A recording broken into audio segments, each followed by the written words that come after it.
Hello everyone, good afternoon from here. It's been a month since I last posted on YouTube, and the reason why I'm making this video is because of Nasdaq. I want to give an update on Nasdaq. The last time I posted about Nasdaq was on the 2nd of February, and I made mention of Nasdaq selling off down to the 3 months, and after the 3 months time frame, we will be looking for it to be drawn to 6 months time frame, right? That was what I said on the analysis, and the last video I did was on the 17th of February. So we are currently in April, so I was inactive for a month. But I want to tell you guys something. I was actually active on the WhatsApp channel, so if you have not joined the WhatsApp channel, you should join, because I drop the updates there, and most times when I drop something on the WhatsApp channel, I don't post the video concerning it. So on I gave an update on Nasdaq and Euro, USD, and also DJI on the WhatsApp channel, and I'm looking for it. So this is it. On the 23rd of March, right here, sorry, on the 25th of March, right here, you can actually see the date right here, 25th of March 2026. I dropped a message, good morning guys, we'll be dropping an update in a few, and the update was concerning Nasdaq. So this is what I said on Nasdaq. I said Nasdaq traded down to the 3 months low. I made mention of when I analyzed it on YouTube, but due to the weakness in the way it's been selling, I will explain this on this video. What I meant by the weakness in the way that it's been selling. I have doubt that it will go for the 6 months low. So that means I am not expecting Nasdaq to be drawn to the 6 months low right after it took that 3 months low. And based on how I've seen the way it's been selling, it is not selling in a very strong momentum. There is no area of sell side inefficiency to sell from. All of those areas has been filled up. So that means it is not going to be drawn to the 6 months low. That was what I meant. I will still show you guys, I'll still explain in much detail after I gone through the update. So I said it will not go for the 6 months low, but I will still keep an eye on it and ears on the war, because I'm also paying attention to whatever is going on between the US and Iran. So in other words, the higher time frame still shows bullish trend. I now went further to say Nasdaq on the daily time frame traded below the opening price and down to 3 months low, filling up every sell side inefficiency. At this point, there is no point of interest I can see. So you can actually see I gave you very detailed reason to why this is not going to be drawn to the 6 months low, right? And I said at this point there is no interest I can see that can trigger further sales. Also, and I made mention that 2025 also has a pool of liquidity. So the pool of liquidity is known as the equal highs, and I said I will not expect to see, okay, I will expect to see if Nasdaq will go for it as we start the second quarter of this year. All of this is dependent on the quarters, right? The first quarter, second quarter, third quarter, and the fourth quarter, which is 3 months each. So I am paying attention to the accumulation, manipulation, and distribution that most of us do know about, and that is what I'm paying attention to. And I'm focusing on the formation of the candle, like how will the candle close for the year. And for you to identify or predict that, you use the quarters to understand that. So this is the chart right here where I talked about it. You can actually see it sold, like I said, it should trade below the opening price and be drawn to where we have liquidity, which is that previous 3 months low. So if you look very closely, you actually see how it's been selling. There was no lower lows and lower highs formed right here, but a ranging market, a consolidating market, and it dropped down to that 3 months low. Now if you look at how it traded in that 3 months low, you can actually see this is a sweep. It took liquidity. Now I also made mention that there is no point of interest right here to sell from. Now that point of interest to sell from is a bearish order block that is in line with area of inefficiency, which is your fair value gap or imbalances. There was nothing here seen to balance and sell out of.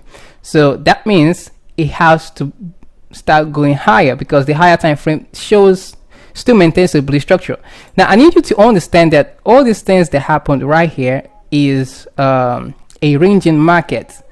All right, there was no shift of trend from bullish to bearish. Price just traded higher and starts to consolidate. This consolidation is a reaccumulation to continue pushing Nasdaq higher. So the analysis done is for me to see which side of the liquidity is going to be taken out first, and it happens to be it is the sell side. There is a reason why the market left buy side inefficiency alone and be drawn to where sell side. Now in old videos I've been posting, I always make mention that whenever liquidity is taken from one side of the trend, it has to be drawn to the opposite side. So we have started buying sell orders, pending sell orders resting on this low. We have taken their liquidity, and where do you think it needs to deliver that liquidity to? It needs to deliver it to those who are on this high, which is where we have the buy side liquidity pool. Double top. Those where I have an eye icon right there. So I moved further and say the latest update is that there will be no rate cut, right? This is very, very interesting. The rate is on hold, so there was no cut, there was no adding, just hold rate. So we'll be expecting a ranging market in most pairs like Euro USD, and the market did range on Euro USD. If you look at it right here on the 4-hour time frame when I posted this, and then afterwards I dropped an update on Euro USD. You can actually see what I elaborate right here. We have the opening price of this year. I made mention there is a purge, and I explained Euro USD in further details. On the daily time frame, I can see it's been ranging below a sell stop. Now whenever you see a sell stop being taken out, that is a low,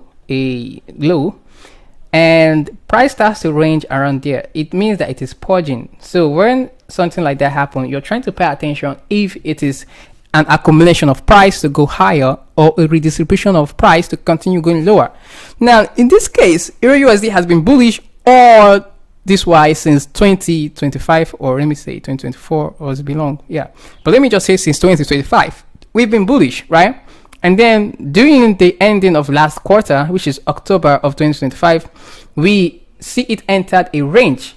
So the market has been ranging since then, right? And 2026 opened. This is where 2026 opened. It traded low, traded higher to take previous year's high, which is 2025 high. So it took that liquidity and then delivered it down to where we have sell side, which is this external range high. It took at the external range high and formed a new range high, right? Then where is it supposed to be drawn to? It needs to be drawn down to range low, all right, because we were inside this range high and range low. So range high taken out, trade back into the opening price of the year, trade lower down to the range low, and it starts to range right here. That is a purge, and it tells me based on it's being on a very bullish trend, this is a reaccumulation of price, this accumulation of price. So which means resistance is taking place, but also it can be an accumulation phase going on below that stop it took out. We are now in the second quarter of the year. The low of first quarter January has been taken out, and now it's been ranging. For me to confirm bullish shift, I'll be waiting to see a structural break to the upside and expecting higher high and higher lows to be formed. And after that, Nasdaq start moving like the way I talked about. I said that last week. And I made mention that I am also looking at DJI, which is the Dow Jones Industry Average Index. As I am looking at Nasdaq, I'm looking at DJI so I can have a confidence that I am strongly correct in my prediction or analysis. And I explained Dow Jones. Dow Jones chart looks very clear on the daily time frame. We have a hunt on a swing low, price traded to fill up sell side inefficiency, in which it traded out of it, and also giving us a buy side inefficiency. Price traded into that bullish fair value gap and showing a sign is likely going to shift trend to bullish, as the supply zone was not respected. Also, higher time frame shows a strong bullish trend, and I'm very happy someone reacted with a lot of reaction. And this is what I meant by that. We can actually see we took a low. There was a low right here that was taken out, but the main thing was here on the daily time frame. We see this low, we see a high, price trade lower, sweep, not a break of structure. We sweep, we trade higher. Price was supposed to sell from this inefficiency, but it balanced it and then go for this high where we have double top, right? Then what did it do? It retraced back to where? Inversion fair value gap. A fair value gap that violated the fair value gap and violated the supply zone. Price trade back into that inefficiency, and that was where it started buying from. We'll go to the chart later on. So and I'll say an update on EURUSD, expecting a return to the opening price accumulation phase as explained last week. And what I mean by the opening price is this opening price of 2026. I said I'm expecting price to return back into the price of 2026 and we're expecting it to go higher. And this is the Nasdaq update. And I looked at gold. Gold is still inside this fair value gap currently.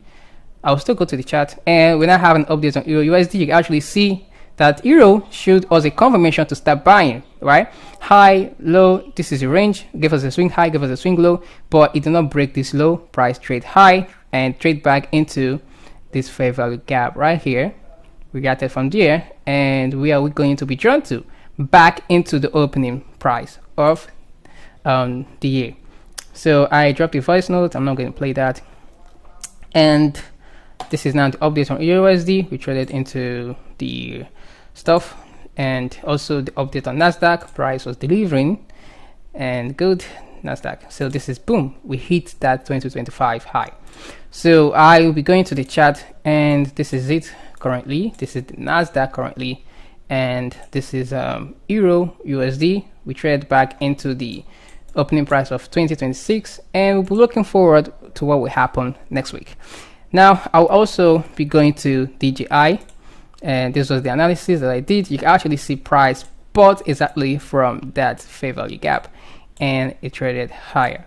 So it gave me a confidence. This was the liquidity that was taken out. If I go to the monthly time frame, you can actually see that, and you can clearly see that yeah, the higher time frame still maintains a bullish trend, a very strong bullish trend since the year 2009. And we'll be having sweep. The only thing we'll be having was a sweep of a low, for the reason that it needs that liquidity to continue going higher. We have a sweep right here also. We have a sweep right here also.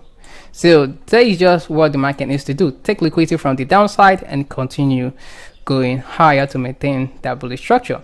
That is why I always always say this all the time, that please always do your analysis from your higher time frame. It gives you a long-term directional bias. It helps you know what you're going to do. It helps you to be patient. If you notice that if you have noticed, I don't post all the time, it's because I've learned to be patient, to wait for what I'm expecting to happen to be formed, right? Remember when I posted this bullish move on Nasdaq right here in 2023. Now, if I was a position trader and I took this trade, or I invested in some certain US stocks, imagine since 2023 the market has been bullish. You would have made a lot of money. But then some of us will be stopped out because we might move our stop loss to this low. What did the market do? It came back, took the liquidity, and then go higher. So the higher time frame shows a strong bullish trend. We have not yet shifted bearish. Right, so now in this case we now have a new higher low right here on Nasdaq. This is the weekly time frame. Now what I meant by the sell, if you look very closely, every sell side inefficiency was balanced by a wick. Whenever you see price trading like this, it shows weakness. It shows that it's getting to a point where it's going to reverse. But if it's been trading like impulsively, it tells me, all right, price is going to return to that fair value gap or inefficiency and then to continue going higher. But this kind of movement is very weak. It doesn't show strength. So me seeing it taking this low gave me that confirmation. All right, we have taken liquidity. It's likely that we are going to go higher. It also took another liquidity right here. So that place we have double liquidity. So yeah, on the 3 months time frame, is even a fair value gap on the 3 months time frame. It actually makes sense. All right, it's a fair value gap. You should actually see that we traded lower, took out previous 3 months low, trade into the fair value gap right there, and that is the reason why it showed a refusal to go to liquidity below, which is the 6 months low. So we took that and we continue to go higher. Nasdaq is very strong, still on a bullish trend, and every stock started moving higher. We have Tesla showing some little momentum. Yeah, so that is it for the update on Nasdaq. So I'm still being patient. Now, the reason why I'm being patient is because we just started the second quarter, right? So we have accumulation, manipulation to the downside, take sell side liquidity, deliver it to the buy side. So what am I expecting to see next? This is what I'm expecting to see next. Since we have a expansion, I'm most likely going to see a retracement, possibly to this fair value gap, because that is where it started, and then we're looking forward to see if there will be a continuation to start going higher. All right, because second quarter has showed a momentum. So what are we to do? We have to patiently wait to see how our next month is going to react, which is the month of May. Yeah, so starting from next week and next month, I will see how the market wants to react. I want to say it to fill up, like come back to balance. This inefficiency is very, very imbalanced. Yeah, so next week I'm not gonna rush to start buying because we have taken liquidity, right? So what is responsible to take that liquidity? It is this fair value gap at the discount level. So yeah, that is it on Nasdaq. And for Euro is still on a range. We can actually see that clean and clear. This is still ranging. So yeah, I'm not expecting this to sell from here because it's not too clean, and also the lower time frame, like the 4 hours, should have shown that to me, you know. So we only have a single price swing leg, which is this high, low, and it's traded higher. So whenever Euro tries to trade lower, I'm looking for, that would be from next month, that I'll be expecting to see what will happen. All right, so we traded back into the opening price. What I'm expecting price to do, come back to this area of inefficiency. When it gets there, we see how it's going to react, because what I'm expecting to see, like I explained on the WhatsApp channel, was for me to start seeing higher low. So now we have this low, we have this high. I'm expecting it to trade lower, give us a low, and then we'll be looking for a continuation to go higher to take this high. So we are, like, what I'm expecting is to see an internal structure being formed. All right, because we are inside this, we have formed a new daily range, which is this range high and this range low. We are inside this. So for me to expect a bullish trend to go upwards, I need to see an internal structure being formed, an internal bullish structure being formed, and that is it being formed in this fair value gap. We can also use a Fibonacci from this high to this low, and we are looking at the discount, which is 38 Fib and 23 Fibonacci, because that is the area of discount. All right, so yeah, that is what I'm expecting. You can actually see it traded into equilibrium. So I want it to form a swing low to give me a higher low, and then we'll be expecting this to, you know, start going higher. And what are we looking at? We already seen that we have this buy stop resting on this high. All right, that is a long-term daily range that we have right here. This high and this low is a long-term daily range. All right, we've been ranging. So this internal range high needs to be taken out, and then we'll go to the external range high. So we'll be waiting to see what's going to happen from next week and from next month, which is May, the month of May. I need to see a swing leg, a swing low, see a confirmation on the 4-hour or the 1-hour time frame, and then we start going bullish. So that's all I have for today. If you have not joined the channel, WhatsApp channel, and you're on WhatsApp, I'll be dropping the link on the description. Click on the description, then you click on the WhatsApp link to join the WhatsApp channel. So you guys take care and be safe. Bye.